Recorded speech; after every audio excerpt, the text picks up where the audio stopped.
some local residents in Lockleaze push back a bit on the use of the word village. So why don't you tell me, from the work you've done, how did Lockleaze come into being and why do they maybe feel that way?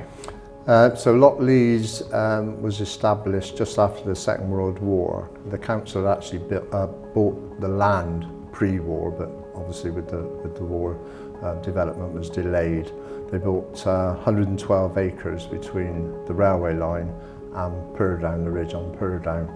So work started in 1946 with the first houses being erected around that time. There was nothing there in the 40s.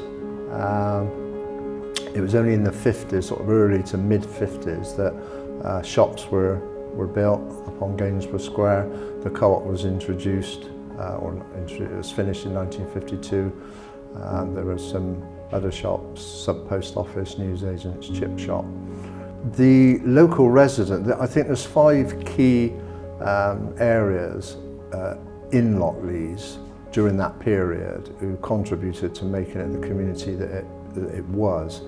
The 2 churches, which came in the mid-50s, the school, the senior school, when that was built in 1954, the community association, and the Shaftesbury Crusade.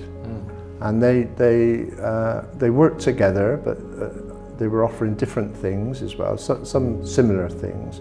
But with those 5 organisations, it very much developed as a community. And it's interesting when you say people aren't comfortable or don't recognise the word village. I've always thought of Lockleaze as being a village. Now, not in the rural sense of a village, but because of its geographical location. So there's still only 3 roads in and out of Lockleaze. So people don't tend to go through it. They go into it and come out of it. And also, because of that, I found that lots of families from the 50s, their children married people from Lockleaze and their grandchildren married people from Lockleaze and stayed in the area. So that's how I think of it, as a village, an urban village, if you like. Tell me more about the Shaftesbury Crusade. Shaftesbury Crusade. So the Shaftesbury Crusade was a Christian movement that originated in the St Philip's area of Bristol, the Dings, in the Victorian period, terrible slum area. They moved, it was people from young people from Redland Park Church, up at White Ladies Road. Victorian middle class, they wanted to do something for the poor of the area.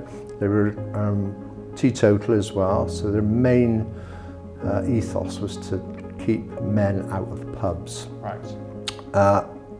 Really, so that in theory they would have more money to spend on their families. So they established something called the Shaftesbury Coffee Shop. Right. And there were a number of these. Other churches were doing similar things in the area.